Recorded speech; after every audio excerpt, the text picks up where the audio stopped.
family. Yeah.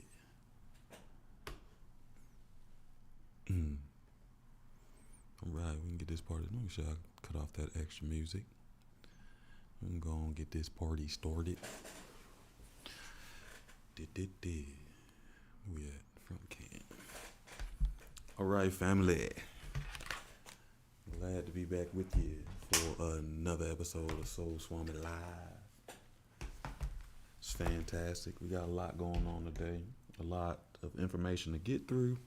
And then we want to try to make sure we got a little time to be able to support some other members of the Soul Family Live. TikTok, welcome back. We're going to see how this go.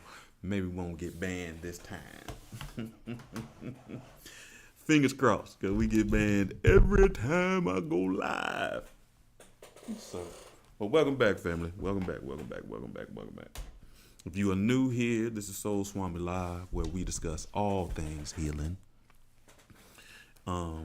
We try to create a space for energy of healing. You know what I mean? A collective, a supportive energy. Why is this important? One thing is you're better when we do it together. And like I said, we want to make sure that we are not alone. You know what I mean? We have a collective energy that creates a safe space for us to be able to learn, grow, and do all the fantastic things. If you like it, you can catch us every Tuesday and Thursday at 7 p.m. I don't know. We generally are on, you can always catch us on Facebook, YouTube, and Twitch. But Instagram is on there sometimes, most of the time. And again, like I said, we're trying TikTok again today. So TikTok family, so glad to have you there. I mean, with us. Okay, so Liberty, I know you're watching. I need you to put a comment in so I can make sure it show up on my screen. Don't forget. I know I'm doing too much generally. So generally every week we start off with some energy work. And this week we are on the throat. Hey, I see it. Happy Tuesday. That show up green too. I don't know what that's all about. Maybe it's because you're a moderator. You know, if they get ignorant, you know what to do. Give them the boot. Give them the boot. I'm a bad boy. Give them the boot. Give them the boot. What's the big announcement this week? Let me know. Am I forgetting something? All right, so this week we are on the throat. I'm still a little upset that I get punked by a little girl. And she say she tired of my bowls, but I don't care what she say. We're going to still do a little bowl. But I brought the little drum out for her. Again, this week we are on the throat. The throat is about your authenticity. You heard? You heard? It is about authenticity. It is your energy of communication, your energy of expression, and your energy of truth. That is what the throat is about. If you are into color therapy,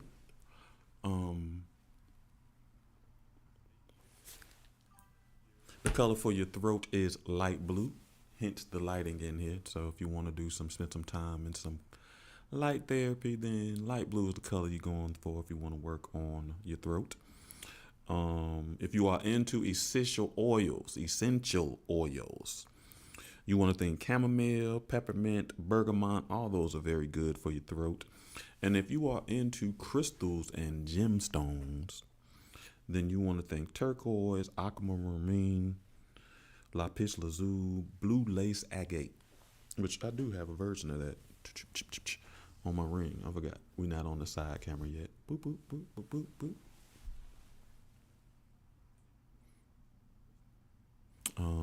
Okay, I'm looking at that. What's the name?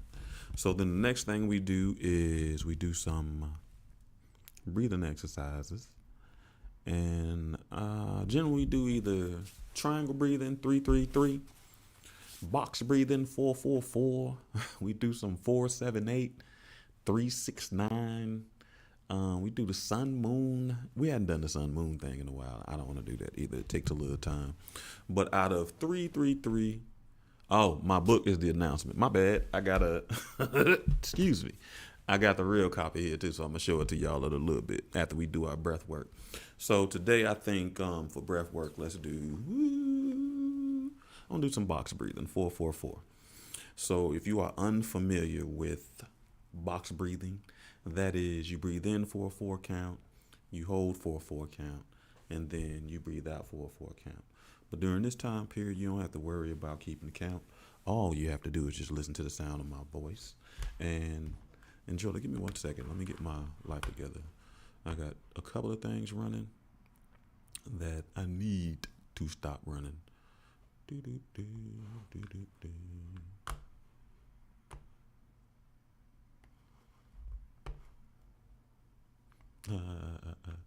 Listen, I'm laughing because generally all the little notes and comments and stuff like that I put on one document, so it's easy for me to copy and paste.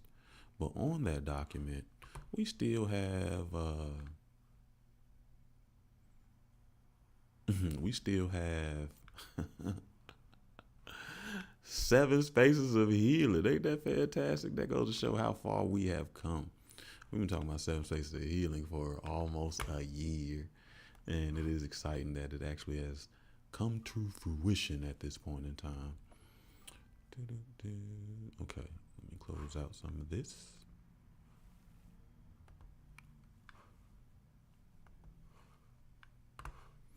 Bad thing is TikTok things don't show up on screen. And that sucks. But good thing is they show up for me, so I can see them, which is a good thing. Don't need Twitch. I do need this. Thanks for coming through, Pamela. I see you real quick, stopping through. Okay, so now we'll start our box breathing again.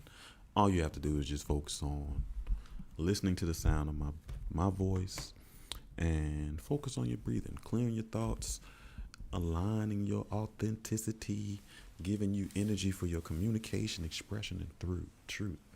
On the count of 3, we will start that. 1, 2, 3. Breathe in, 4, 2, 3, 4. Hold 4, 2, 3, 4. Release 4, 2, 3, 4. Breathe in 4, 2, 3, 4. Hold 4, 2, 3, 4. Release 4, 2, 3, 4. Last time, family. Breathe in 4, 2, 3, 4. Hold 4, 2, 3, 4. Release 4, 2, 3, 4. Now, as you're sitting there trying to relax from your breath, I want you to repeat these affirmations after me. I speak and hear truth. I communicate honestly. I live an authentic life. I am fearless and free. I trust what I have to say. I speak and hear truth. I communicate honestly. I live an authentic life. And I trust what I have to say. Listen, I'm so excited and moving so fast, I forgot the sound therapy. So we're going to move on. I got a lot to talk about tonight anyway. Hey, Passion. I seen your invite. I just couldn't join at that moment because hence, here I am. I'm doing my own show. I do a show every Tuesday and Thursday at 7 p.m. So those are the times that I can't necessarily support other people. But since we skipped sound therapy this week, we're going to move forward and get started with the show. All right, family. So we got a lot to talk about. One thing I do want to talk about first, because last week it looked tragic. The old book, I actually did get a copy of my book that looks like I want it to look. So if you weren't here last week, you just missed it. TikTok, you guys have missed a lot that we have talked about, but jump on in. You can always catch all my videos. Every single video I've ever created is still on YouTube from the first day, and you'll be able to see the growth. So you can always join me on YouTube and be able to be a part of that. But one of the first things that I was talking about that we worked on tremendously was 7 Spaces of Healing. And of course, I put that in a book. Boop, boop, boop. And this is what it looked like. Bow, bow, bow. So it's not for resale now, but Anthony Howell, the Soul Swami, 7 Spaces of Healing, which are love, healing, solitude, trust, risk, accountability, and a space for forgiveness.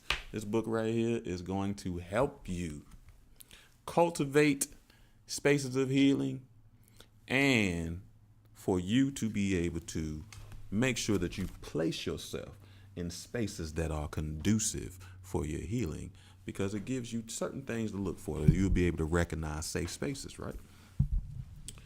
So over the last week, I've had an interesting thing. A couple of things have think it does look good. Like, man, listen. Because we struggled trying to get it together. If you follow me on Facebook, then you were part of this judgment. I put it on everything else, but Facebook is where they had a lot of opinions. But this is what we landed on, family. So we still got the gradient. It just went from a heart color to gold. You know what I mean? So had an interesting week. I wound up hearing this thing, and it really made me think about my interactions with some of the people I have in my life. And it was very powerful, but short. The thing I heard that kind of been resonating, reverberating in my mind has been, they want your empathy, but not your heart. And what does that mean? For me, it has been like, I've had people that whenever they're in need of some emotional support, that empathy, to be reminded that they are still valuable, important, and they still have a lot to give to the world. These people will seek out me, right? And then when it comes time for them to be there for me and things like that, it gets a little weird, right? So hearing that, it just kind of just kept rattling around in my head, and I was just trying to think about, like, man. And I could specifically think of at least two people that I interacted with that's the thing. As long as I'm there for them, it's all good. I actually even fell out with one of the friends, which is very ironic, over this same thing. I asked one of the friends to be an advanced reader for my book. Sent it to him over a month ago. In that month time, they ain't even start the book, right? And I ain't even say anything about it. I understand people have their own life. I ain't care. But then when they asked me about it, I told them that I wound up being disappointed, and they got upset. This is a person that loves my emotions, but when it comes time to get in my heart, they don't. As a matter of fact, I even tried to date this person one time. They dated me for 1 week and dumped me. Which is funny, right? So as this, I want you to necessarily take some time and think about that yourself. Now, there's spaces or people or interactions in your life where you can recognize that your empathy is wanted,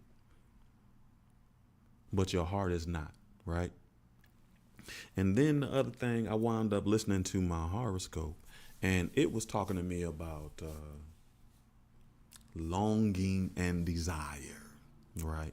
It told me specifically to move from a space of longing into desire. And I was kind of confused about that. I understood what they were trying to say.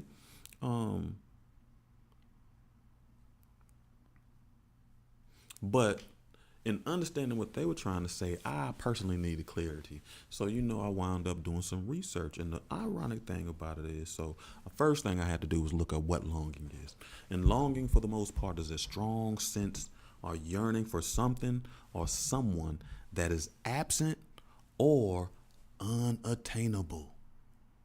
Please understand that word, unattainable. Remember, with this, we are reviewing our relationships with some of these words. Because each word that we know, each word that we say, each word that we interact with creates an emotion, right? And we already understand that emotions are natural. And from those emotions, we get feelings. And feelings are the stories that we tell ourselves. So the funny thing about it, when you have longing, the feelings that are involved with longing are like nostalgia, emotional pain, sense of incompleteness, or dissatisfaction until the situation or object is obtained, right? And for me, it's easy to be in a space of longing because that first word, nostalgia. I identify. The great thing is we're talking about identity today and how that evolves over time. But I identify as a person that enjoys nostalgia, right? I'm a nostalgic person. You can get me. That's why the small things matter. I can think back and look about the good times and some tragic situations because I identify as a person that likes nostalgia. But the one thing that wound up getting into me is that yearning for something that's absent or unattainable. What type of energy outside of the energy that I'm focusing on, the nostalgia of the longing, am I projecting to the universe? Am I projecting to God? Am I projecting to anything else? So then I moved on to desire. And for us, desire has always been a weird word, right?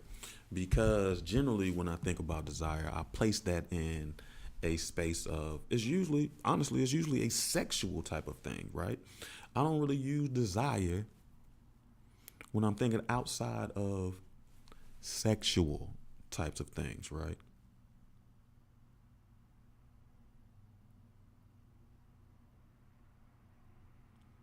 No, it's not the book I read off. I read random books most of the time.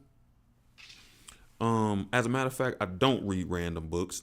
I read the books that the family suggests. So I generally, when we move on to a new book, I make a post or something and we ask the family, what would you like to read? Or what would you like to hear? And they offer suggestions and we read them. The purpose of book club literally is a spinoff of this show, right? And it creates a space for us to be able to reconnect with the childlike energy in us because most children like being read to, right? So so that's generally the whole purpose of book club, right? Now book club is going to evolve and expand and do a little more things, but as of right now, that's where we're at. Um, so desire. Desire is to want something strongly or to express a wish. The emotions involved with desire are hope, wish, aspiration, want, hunger for. Very different than the emotions that are tied to longing, right? Now, what's the main difference between longing and desire? The main difference is longing is a noun. It's simply a label, right? And desire is a verb, an action word. It requires action. So like longing, I can't do an Anthony. That's a label. A noun is a person, place, or thing. I can't do a Best Buy. I can't do a tree. Those are not action words. So longing requires no action. Longing keeps you stuck. But desire requires action. It is a verb, an action word. So it requires movement of energy, movement of thought. And most of the time, when we desire certain things, we take those steps to get those. The main thing about it is desire doesn't see anything as unattainable, right? And why is that important?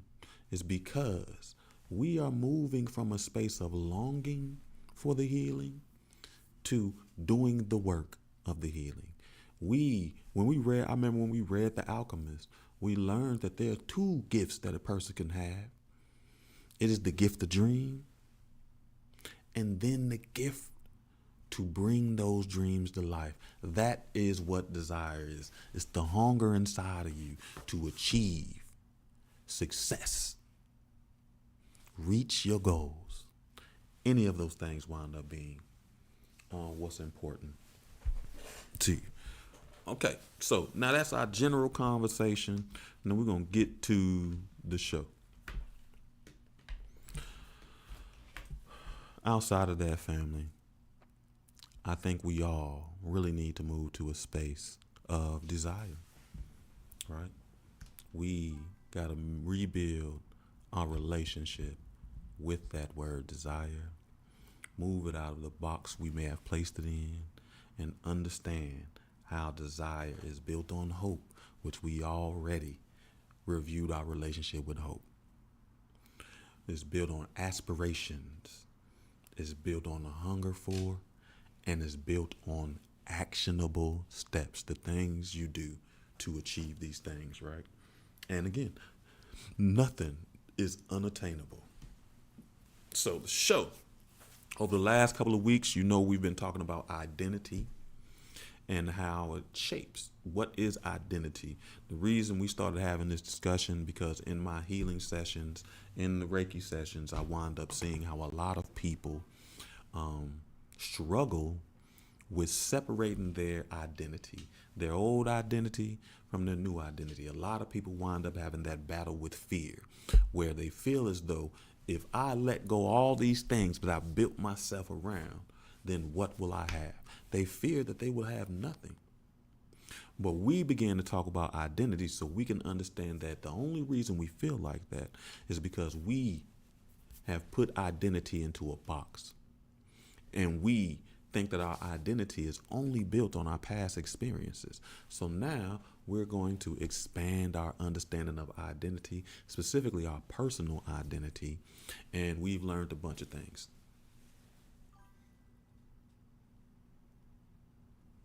You have to be ready to get uncomfortable. You have to. It's funny because later on we're going to talk about that. I really say when identity, you have to be able to stretch beyond your boundaries, right? So last week we talked about selective memory. We talked about what it was, how it shapes identity through emotional significance, self-consistency, through meaning making, through identity reinforcement, and memory bias, which is that selective memory. That's what it is. And we also talked about how can this selective memory be reframed, right? Again, because we recognize selective memory, we only remember the things that are impactful. That does not always mean that they are good. They just are impactful to us. And then we have a tendency to block out many other things, right? A huge part of our personal growth will be shaped around identity transformation, right? So that was last week. This week we are talking about how does identity evolve over time, right? How does our identity evolve over time? The first way our identity evolves, is through life stages, which we all understand that. We go through adolescence. We go through our early years. And that identity is generally shaped by our family, our culture, and our early experiences, right? And then as we move through our early life as children, we move into adolescence. And when we get into adolescence, we begin to explore identity, right? We start trying on different roles, different identities. We start trying to be different people, all these different things as we go through our life stages as adolescents. And then we move into adulthood. And in adulthood, our identity begins to stabilize a little bit, right? And then it is often tied to our career and our relationships, right? Which is very important. We wonder how some people, when they talk to them, the first thing they tell you about is their career. Because as an adult, they've shaped their whole identity around that career. That career is what gives them the stability, right? And then as we get a little later in life, what we start moving on to with our identity is reflection. We start thinking about all our past. Was it good to shape our identity? Do we want to continue having our identity shaped around career and relationships? Do we still want to see ourselves as the person we were 20 years prior, 5 years prior? Do I still, as the age I am now, do I still want to function as a 15-year-old? No, I don't, right? And then we start thinking about legacy. What will we leave behind? And a lot of times people limit that to children, but there are more ways to create legacy, right? For example, one of the reasons I'm writing this book, and I said this to my brother so very strongly, I said to him, when they look up our names, when they go through history, they're going to find out that we lived on this world. We existed. The legacy we leave behind will be written. So through these videos, that's a legacy. Through the books, that's a legacy. The people that we impart our wisdom on, our love, the people who have been a part of our life, that is our legacy. The shared experiences, that becomes a part of our legacy. We start thinking about those things later in life, right?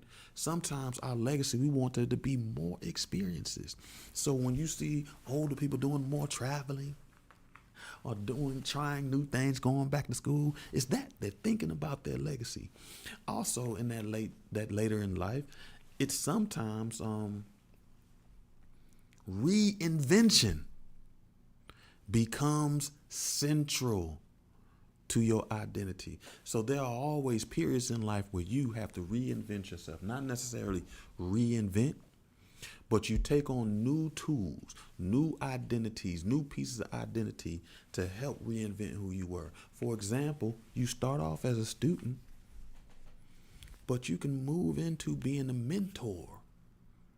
Or, personally for myself, I started off as a seeker of healing, a seeker of knowledge, and because I did that, I've been able to shift into a guide, a space where I can help other people get that healing knowledge. Toddy, thanks for saying something. I know you be sitting around watching. Oh, you on TikTok? Oh, I must have got you. You must have got a notification. TikTok must have snitched. You know what I mean? It must have been like, Toddy. So Swami live. That's what I don't like about TikTok. They be snitching, boy. You can't even look at nobody's page. It's funny. I blocked somebody on everything else, because they were just being emotionally manipulative. Right? What? I thought you was in Chicago, pretty black girl. I ain't that. TikTok is best. It'd be snitching. But the person I blocked, the only way that they can find me is through TikTok. But TikTok snitch. So every time they sneak and look at my page, TikTok be like, hey, she looked at your page.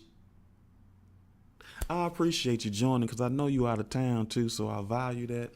We talking about identity. As a matter of fact, you being here made me think. I've been skipping a lot of things that I wanted to talk about, but I want to tell you thank you in front of everybody, right? Pretty Black Girl winds up being a perfect example of the differences in relationships. Well, just Marquita, right, is Pretty Black Girl on YouTube. I just call it Pretty Black Girl on live, period, right?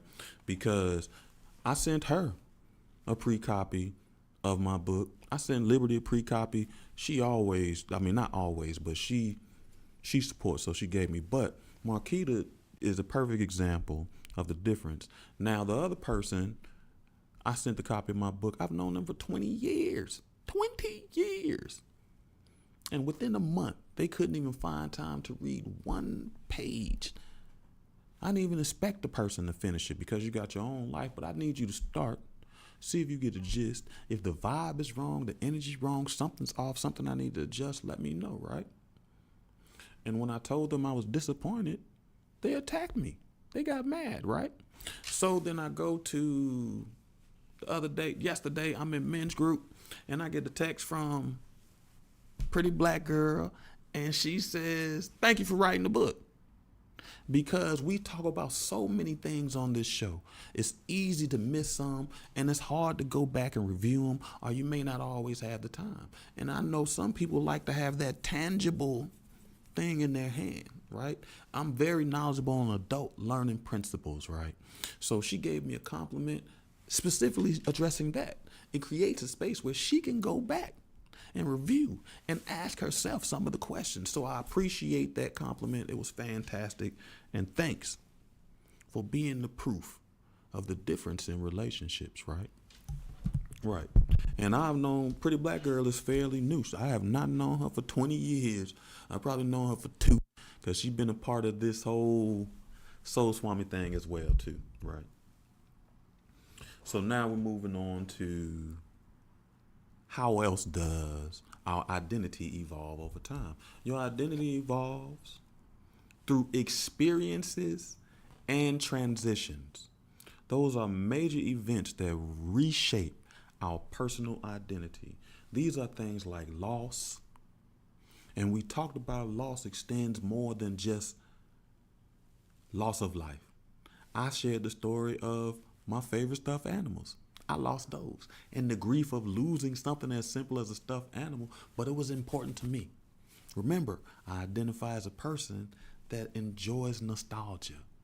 So loss of something that's nostalgic creates a space for grief, right? We talked about loss and or trauma, right?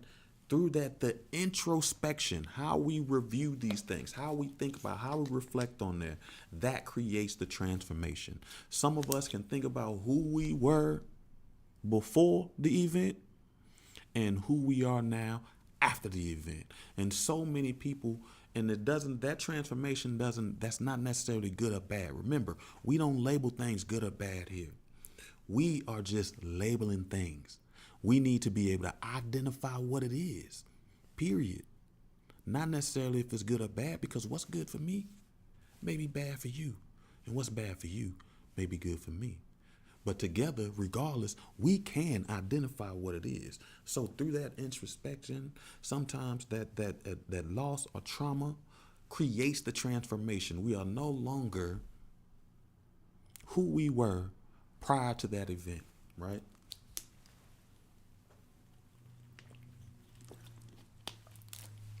Excuse me. Another way, the experiences and transition, success or achievement. When we success, even not necessarily success or achievement, but failure sometimes reshape us. These success and achievements reinforce confidence or our purpose. Those failures can reinforce our negative ideas of ourselves too, if that's what we choose to focus on. We understand that 90% of our reality is created through our subconscious. And in our conscious, we do control what we focus on. Now, how we introspect, reflect on those things, it can wind up reshaping our personal identity. Another way that experiences and transition help us is through spiritual awakening, which is something like we're all going through, right? Together. That is why we are here. We are trying to elevate to another level. We want to be able to look at our life experiences in a new way. We want to be able to identify as new things, expand our identity, because we don't put it down. We don't let it go. We're still those things. But now we want to pull new identities to the front. We want these new identities to be who we are. Hey, thanks. She knew these stakeholders shy. Good time is She is. Oh no, it's cold there. I'm lying. Good God Almighty, I forgot it's December, man. Is it any snow? I know it's cold enough. She probably sitting outside with a scarf wrapped around her face, man. That's cold. One of the coldest places I've been, where even the lotion dries on. I mean, freezes on your face. I mean, if you like, it makes sense. We be down here moisturizing. All that stuff about to turn to ice. Seriously, so I know she cold. But through our spiritual awakening, that spiritual awakening changes our worldview and, more importantly, our sense of self. What's important to us? One of the reasons this friend and I had that disagreement is because of this spiritual awakening. It recognized how many boundaries I did not have. And through that experience, through the spiritual awakening, I recognized that I knew to create boundaries. Boundaries that help support my sense of self, right? I don't just see myself as a giver. Now I also see myself as a receiver. So because I see myself as a receiver, I then have to start looking at what am I receiving, right? And you create new boundaries. Some of the things that we've been receiving do not align with who we are now, right? Some of the things that we received before was based on our trauma. For example, remember we always talk about how we confuse the familiar for safe, right? And I was raised with and many times my parents couldn't be emotionally available. So dealing with people that were emotionally unavailable was the norm for me. It was a safe space. But through that spiritual awakening, I recognized that I am emotionally available. Why do I keep making myself available to people who are unavailable? And I recognize that emotionally unavailability is no longer acceptable for me, right? That's that sense of self, right? The next way our identity, reciprocity. You know that is one of the words, and it matters, right? Especially when you start identifying yourself as a giver. Most givers struggle with receiving. And the ironic thing about it, they're very aware that they are not necessarily receiving what they need. But they aren't always aware is because they don't identify as a receiver. Identifying as a receiver feels wrong to them. But when you don't identify that, you don't create an avenue for reciprocity, right? Receiving isn't bad. Receiving without giving can be seen as bad. It should be an ebb and flow, an even exchange, even if it's something that's interest. So with people in my life, if I value what's going on with them, I need them to value what's going on with me. If I'm there for them, I need them to be there for me. And it's not like we're needy people because we worked on our relationship with that word need, right? So we are needy, but we recognize that we do need things. And that comes through reciprocity. Reciprocity. Good choice of word. The next way our identity evolves is through memory and meaning making. That is what I stated earlier. That is going back and reinterpreting past experience that your identity revolves around. Many of us have shaped our identity around negative experiences. And those negative experiences that we've identified ourselves is going to attract more negative experiences to support our identity, and we don't recognize that because we've shaped our identity around negative experiences. For example, I remember growing up, There was a period in my life, even my family talk about me, that I was determined to be a thug. So that became my identity. I'd go out into the world and say I was determined to be a thug. I was determined to be a thug. But I wasn't. I was never determined to be a thug. Right? And what winds up happening is, as I go back and look at those ideas or those experiences that led people to say that I was determined to be a thug, I recognize that that was not it. I have new tools, right? So I'm going back and reinterpreting these experiences. What it was I was living in a very violent area. This is during the crack era. And I was living in Brownsville, Brooklyn, one of the worst parts of Brooklyn. To this day, it is still one of the worst parts of Brooklyn. I seen more people get unalived, pew-pewed, all types of things in this. And in that place, you had two choices. You either be a victim or you victimize. What would you choose? Right? I chose to victimize because victims had it bad, right? So as I reinterpret those old experiences, I recognize that that was not it. That's what winds up happening. We start interpreting them with the new tools that we have, and we might have a new meaning, a new understanding of what we have experienced. What? Why did that just go up? That's bananas. B-A-N-A. I know I'm talking to myself, but appreciate the love. Bug, man, I ain't even know you stopped through, black man. Appreciate you, brother. He gave you a shout out, man. It didn't even show. Yeah. I appreciate you, brother, for sure. Cat, I appreciate you too, man. You know it. Yeah, we planning for you, girl. I did this, Cat. I did this for you. You said somebody asked you how could they watch my show, so I came back on TikTok because I was like, forget TikTok, because they banned me every time speaking on healing. Not like I bring nonsense, but that made me really understand, if what I talk about ain't good, what do they really want me to talk about? What gets a lot of views on TikTok? What are they really promoting, right? So because of Kat and my respect and mutual exchange of love and reciprocity, I did it. You know what I mean? So thank you, family, for joining TikTok family. I'm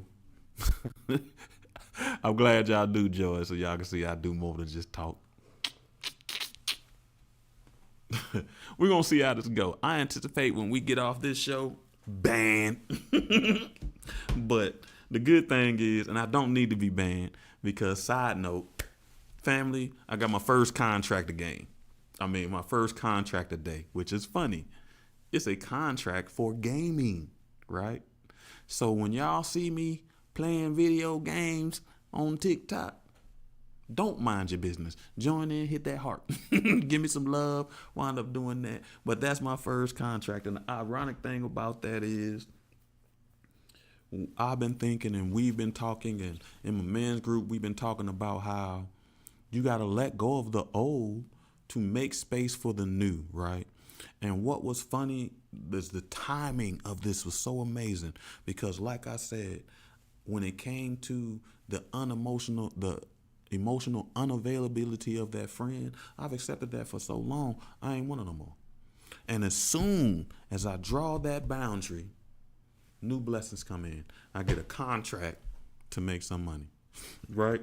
For something that's very unique. My book came in the way I needed. Things are looking up, right? Grand, I appreciate you stopping through, brother. I appreciate you. The DJ with the mostest. Much love, brother. The other way through memory and meaning making that our identity evolves is through forgotten passions, right? We talked about that. I used to say that I ain't want to be no writer, right? That wasn't my thing. But that's an example of a forgotten passion because when I think about to a child, I used to submit my writings into writing contests and I had won several as a kid, right?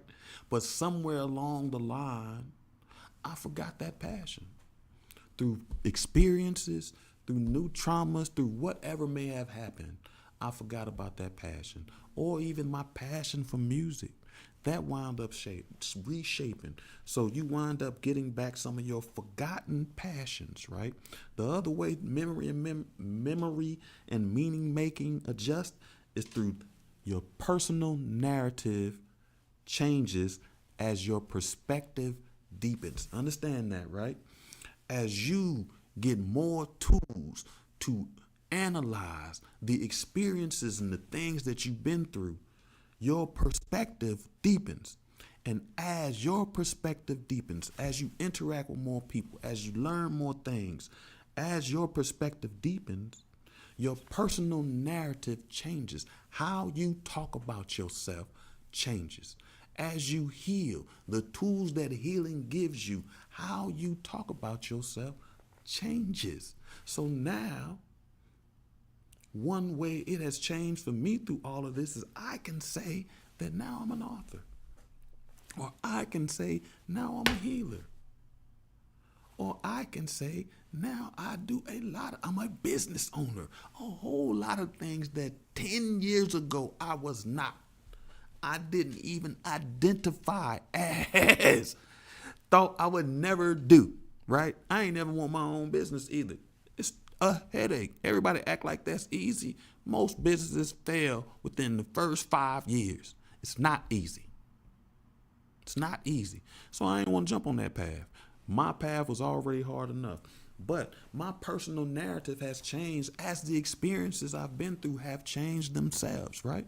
So that's what winds up happening. Next way that your personal identity evolves is through growth and learning. You do have to fill your brain with something, new knowledge, new skills, expand your identity, right? How we started this whole path is we were, and I say this loosely because we weren't broken. We were unaware of how our past experiences were affecting us, right? But as soon as we started that, we now expanded our idea. We've learned new skills and perspectives. So now we can even identify as healing, which is a continued process, right? We never really identified as broken, but we were unaware, right? We were unaware, very much unaware, but we have built self-awareness through reflection and conversation, and that allows us to expand and evolve our identity, right? The next way it winds up going is through personal development, right? It is important. Personal development is training. You have to invest in yourself. You have to go to the people who have the tools to be able to support the direction you are going in. If you don't know, you need to open your heart to receive the direction. For example, I had no idea that I'd be studying Reiki, right? It is a journey and it's a never ending journey, right? It's just like life. So when people say, I need you to come healed, that is an unrealistic expectation. And we're learning through this process that we need to learn how to manage our expectations on ourselves and others, because we can't say that we'll be healed, because we're going to have new experiences. Now we just got the tools to be able to heal from them, right? We can heal from the things that have happened to us before, but we don't know some of the things that our future self has endured that we will also go through, right? It's just like peace. Peace is not the absence of conflict. It is having the tools to be able to navigate that conflict to get a sense of peace. Avoiding conflict is just opting out of your own life. It is acknowledging that you do not have the tools, nor do you want to acquire the tools to be able to actively participate in your own life, right? So you wind up doing that personal development. That is training. Now I got to say this on a side note, but in line with what we're talking about. Parents, please take parenting classes. There is no handbook to parenting, but there is no reason for you to build the ship while you are flying. There is no reason for you to be practicing on your children when you can equip yourself with tools to help navigate parenting, because there are people who understand that dynamic better than you, especially for new parents, right? We can think about our own lives and recognize how our parents were just practicing on us. They ain't know. We can see between our siblings. You got siblings. My brother had a very different mother than I had, and then together we had a different mother, right? So he can look at my life like, I ain't get that, mama. You didn't. She practiced on you. Got a couple of things a little bit better with me. But I absolve you. That is, invest in yourself. Even in your parenting skills. Those are skills that we must learn and develop. And practicing on your children is so dangerous. Right? So dangerous. The next way it is, that's what I was going to say. Personal development is important because this is something that you said, passion. Personal development is important because it expands when you stretch yourself outside of your boundaries, right? And most of the boundaries that we have are self-imposed. We create a self-imposed prison, right, for ourselves. The next way that our personal identity evolves is through reflection and intention. Fantastic. We almost at the end too. Right. This is intentional reflection, right? Really taking time and thinking about what we went through. Intentional reflection consciously helps you shape your identity. That intentional reflection is moving things from the unconscious to the conscious so you can shape it, because now you have the tools to navigate it. And it is a conscious shaping of your identity, right? Right? So when I start thinking about some of the things that I've been through, I can recognize now that I'm a healer, right? Because that intentional reflection has allowed me to be able to consciously shape my identity. Our identity, major pieces of our identity does exist outside of our comfort zone. You are 100% correct, Liberty, as you do a lot of times. You are 100% correctamundo. I appreciate the support, family. Always TikTok, you know I love you. You know what I mean? I'm gonna be on the verses showing the same love, family. So give me a minute. I appreciate it. That the way you wind up doing this, how you do this intentional reflection, journaling is a good way to do that. As a matter of fact, I talked about I had a ceremony for something I wanted to let go. And the way I did that ceremony was I wrote a letter to myself. And it was wild having my spirit talk to my physical and tell my physical. My spirit was like, hey, you doing that makes me sad. And I never thought about it like that. That is journaling, meditation, shaping a meditation for you. I always thought meditation was just sitting there and being like, But it's that and so much more. Allowing yourself to think about your past is meditating. Being able to sit in solitude. Remember, solitude is a tool. It is not seclusion. Solitude is a tool that we use to re-energize ourselves. We don't opt out of our lives. We take a breather, we jump back in. Even Jesus would do 40 days and 40 nights, right? That sets up something for you to think about. There are time limits to that solitude because you are supposed to be an active participant in your life, right? The other way we do that is through that intentional reflection. It helps us to choose which outdated beliefs no longer support who we are now. Like I used the example, I identified as I was determined to be a thug. That does not support who I am now. Even saying that in my healing process does not support who I am now. I was never determined to be that person, because if I was, I could. My family was thugs. I grew up with thugs. I was in a neighborhood full of thugs. I still hang with us. So if that's the choice I want, as a matter of fact, thugs would see me and be like, yo, you got the best chance.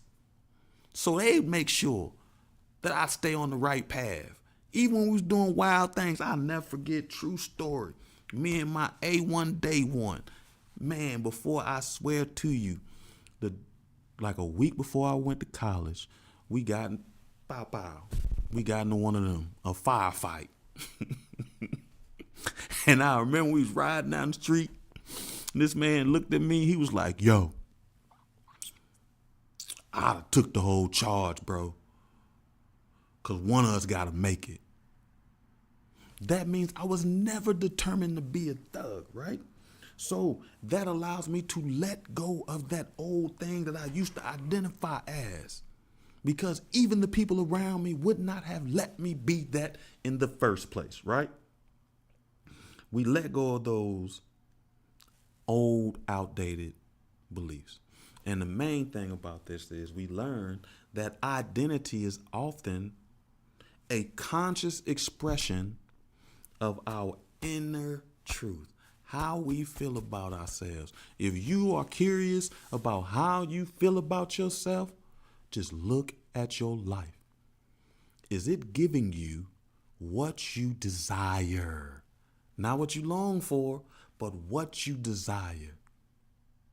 Have you chosen to opt out of your experience in life? Listen, it is that. It is the conscious expression of our inner truth. Right.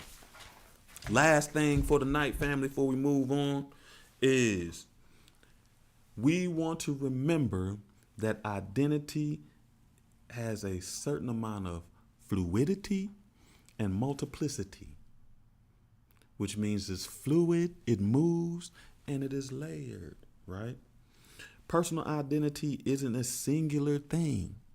It is a layered thing. You can be a parent, you can be an artist, you can be a healer, you can be a leader, all at one time, right?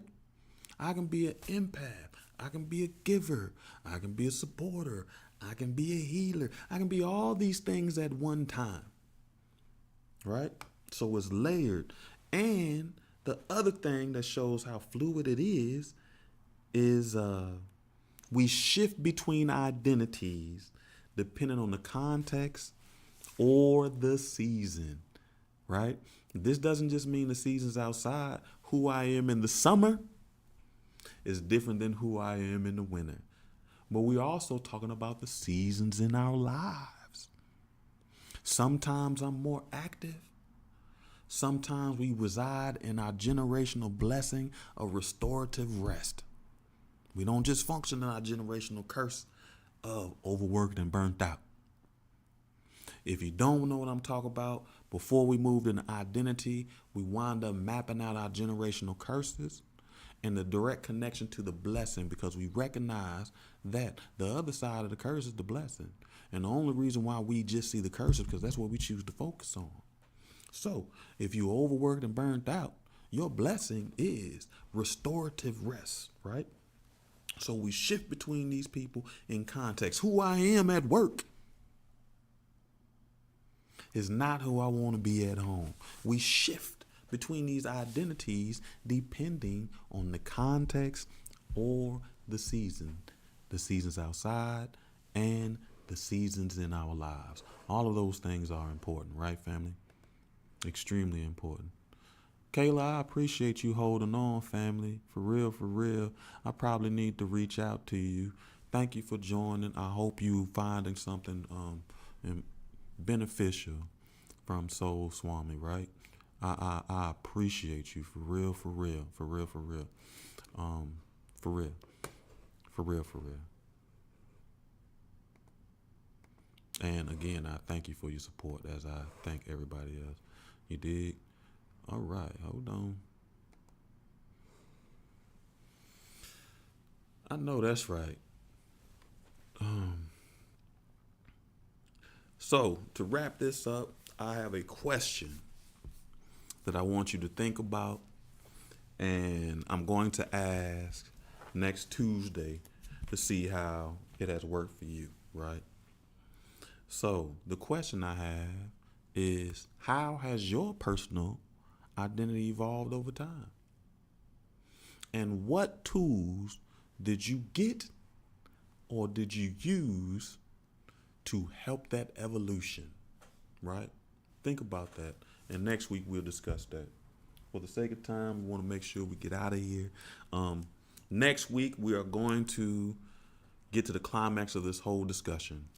We're going to talk about how do we separate from our old identity, the struggle that a lot of us have because we took years to build that old identity, and letting it go can be so scary.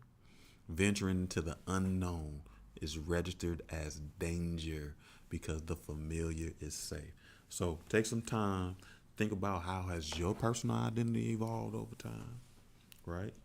And start thinking about, how can I separate from my old identity? What tools do I need to be able to separate from who I did identify as previously, right?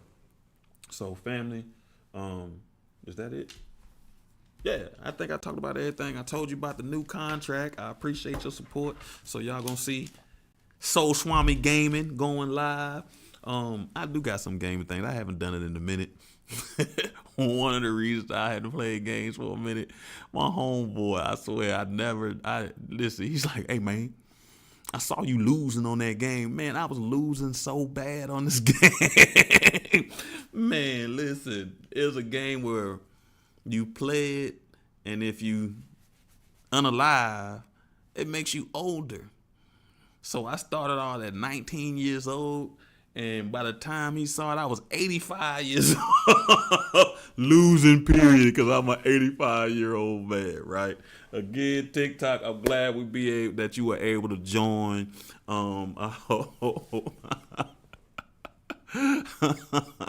Liberty, do you remember that? It was Ali who kind of killed. I mean, he was the one who tried to do it to me too. He was like, "Man, I see you losing on that game, man. Don't do that to me." Again, family, I appreciate you. Catch us Thursday. I don't know. We'll be on TikTok. We're gonna see how the day goes. If we don't get banned, we might try it, or I might just stay away from that because I don't know. I feel like Thursday might be the issue that TikTok having. Outside of they don't like me using Streamlabs, but TikTok doesn't allow me to multi-stream. I can't be on Instagram, Facebook, YouTube, Twitch. I can't be on everything at the same time if I just go on TikTok. And until TikTok wants to pay me for exclusive rights, you're going to have to share me, you did? And right now, Streamlabs gave me a contract, so I'm going to keep doing that, you did? Thanks for that new follow. I appreciate all the gifts. We're going to go get that money back. If we don't catch us Thursday, catch me on TikTok, not TikTok, YouTube, Twitch, Facebook, Instagram. If we can't catch you Thursday, please come back Tuesday and help us finish our discussion on identity, personal identity, and how to separate from our old identity, right? All right, family, we almost at 10,000 likes. Whoop, whoop, whoop, whoop, whoop, whoop, whoop, whoop. Thanks, TikTok. Y'all got, hey, yo, I appreciate y'all. Between y'all and Twitch, I do like y'all. You feel me? Facebook got all my watchers. They just be haters and don't say nothing. Toddy. Emotional availability. We moving into that space, family. All right, family, I appreciate you. I value you. If I don't catch you till next week, make sure you had a fantastic week. And if you got some time, make sure you go over there to Catch Kitchen and catch her verses. I forget who's tonight, but every Tuesday and Friday she has a verses where you can get some music, have some good interaction with some fun people that are all in this process of healing as well, becoming better versions of ourselves. And then Sunday she also has 21 questions. So thank you again, family. I appreciate you, and peace.